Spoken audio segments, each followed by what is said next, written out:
Hi everyone, welcome back to my channel. Welcome to Nina's Chelsea Corner. If you're new around here, today I'm going to be talking to you guys about some of the concerns I have about Chelsea in this current moment in time, some of the concerns that have resurfaced, which I had last season and the season before, and quite frankly, since the takeover. Now, I have always been the first to look further up above than the manager when things have gone wrong at Chelsea, because I have always believed that the problems are much more deeper rooted than simply the manager just doing a bad job with the squad. And yes, I guess you could say whatever they've been given to work with is kind of the best they can do. But actually, there is quite a lot of similarity in the way that the manager is conducting themselves at this point in the season, particularly with some of the things they're saying that just might tell me now that it's coming from further up above. Now, what I mean by that is Enzo Maresca, obviously, just recently since the defeat against Brighton, which sent us out the FA Cup, he said that that was a good thing because, well, the positive actually out of that was we could focus on the Conference League and the Premier League, which was absolutely unacceptable. It sent fans over the edge and within right. But you know what the problem with that is? It kind of mirrors what Pochettino said last season with the fact that, you know, a draw's not so bad. We've got a lot of fixtures and, you know, the points and everything, yeah, it is fine. You know, when we got a draw against Brentford, and that was the first time that season people started singing against the ownership, you know, that 2-2 game. And, you know, he came out and said that a point was fine. The players are quite tired, but really that was not a good excuse. And it did, again, send fans over the edge with the fact that how could you possibly think that a point was okay, and that the fact that we're not even playing Champions League, we're not in Europe, and we are tackling less fixtures than anyone else, yes, have injuries, but so do other teams. And the fact that he said that then just made us think, that's not good enough. And if you want to stretch back to Graham Potter then previously with the boys gave it everything, then there's just becoming a bit of a pattern with like what the managers are saying, which again, it kind of turns my attention to further up above, because what are these managers being told are the expectations here coming into the season, working with the squad that they have. If Maresca was saying we're ahead of schedule, and Maresca was saying that, you know, we are doing much better than, you know, ever was envisioned, then what really were the targets? What really were the expectations for Chelsea? And all of these things that I have just mentioned point me in one direction, that Chelsea's present day success was sacrificed for a supposed utopian future. So what I mean by that is every kind of recruitment strategy that was made, every kind of, you know, manager that was brought in, every kind of ideology that was implemented was for the bigger picture here, for the future. And it's why we have seen a lack of results, a lack of consistency throughout these last few seasons since the takeover. And the fact that, you know, we are ahead of schedule when we were just doing literally what we are supposed to, like challenging for top four and being in and around top four. Yeah, maybe we were second in that one little period there, and you could have said that was ahead of schedule. But even then, other teams had dropped points, you know, regardless. I'm going on a tangent here, but never really were we ahead of schedule. And, you know, this was always an expectation, especially for the fans coming in to get top four, to win the Conference League, to at least try and do well in the domestic cup. Like, those were always the expectations, to get Champions League football. But to come out and say that, you know, we can now focus on the Conference League and the Premier League is absurd, because I'm sorry, but, you know, call us entitled or whatever, that should always be the case. And the fact that we're not even in Champions League football, once again, another season not in Champions League football, why does that mean that we need more time to focus on these things when, you know, we have spent the amount of money we have, when these new players have now had now a couple seasons together to gain chemistry, to improve the environment, have settled in well? Yes, of course, we've restarted with a new manager, but even still, like, the foundation there doesn't mean that, you know, we've completely restarted. And I think that that is exactly what the problem here is.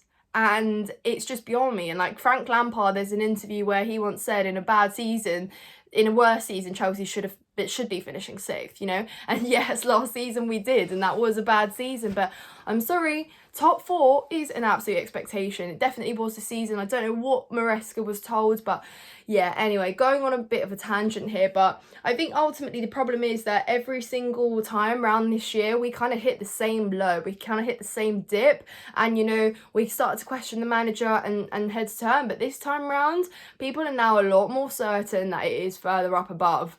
Because, you know, who's appointing the managers? What are they being told? What is this kind of recruitment way? And I'm sorry, but we cannot sacrifice seasons out of Champions League for what, 3-4 years?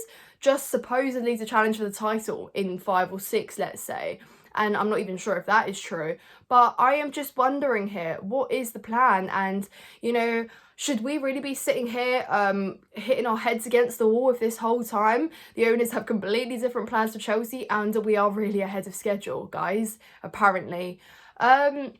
So yeah, it's actually beyond me, and I'm very, very confused with what I should expect. You know, what really are we trying to achieve here, and what are we really doing here?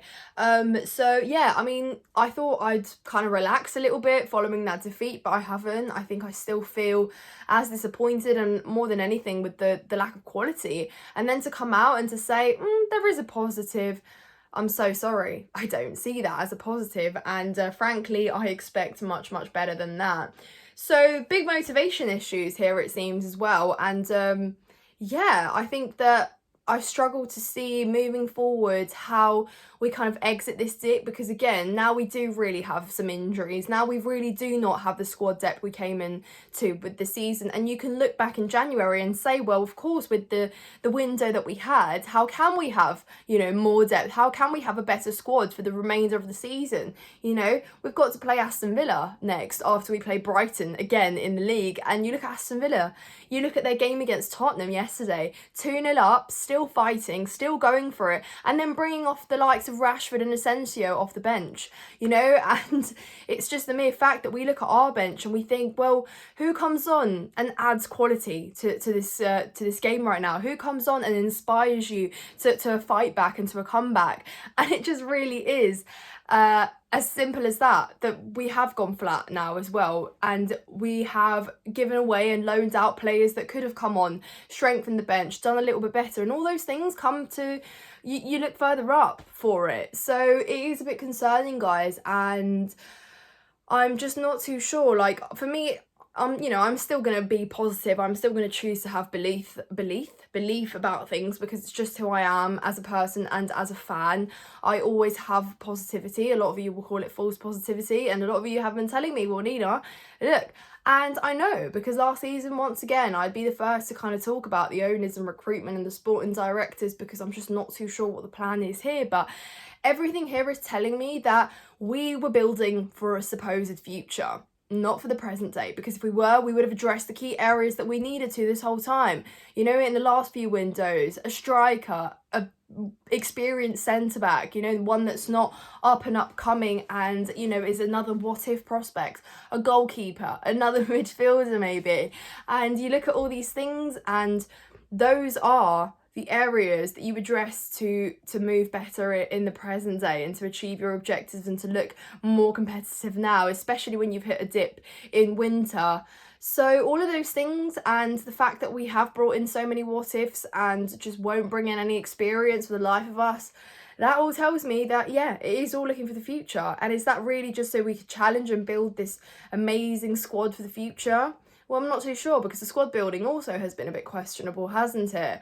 So yeah, just a lot of questions here, really, and a lot of big what ifs. And I'm not kind of filled with hope that what we have, yeah, okay, I still think it should be enough. I mean, I'm not taking it as something else. We should be finishing top 4 this season, and on paper, coming into this season, you would say, once again, that should have been enough. Some people predicted us not to finish in the top 4, and that is, again, do I blame you?